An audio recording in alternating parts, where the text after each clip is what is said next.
In the novel Elemental P, Dunn wastes no time in showing how corrupt the High Council is. In fact, the first thing I noticed when I read the book is that all the High Council members are cultivists who worship Nalab for writing one sentence.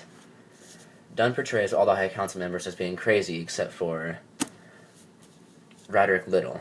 Little was the council member who wrote letters to Emma and eventually helped to overthrow the High Council.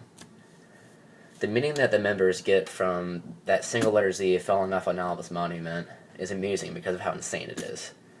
And Dunn shows that the council members are over their heads with their authority when he had Ellis say, and yet truly there are moments, brief moments, in which I entertain the thought that perhaps there may exist some thin thread of likelihood that the council may have correctly read the event.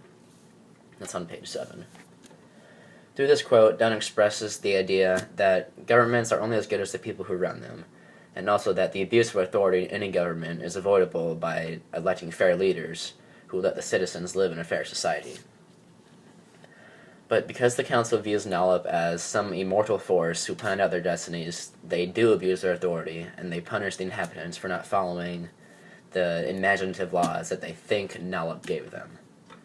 Dunn poked fun at the Nalopian government's use of extreme measures, such as censorship and execution, to emphasize his point that governments everywhere should not try to control every aspect of their citizens' lives.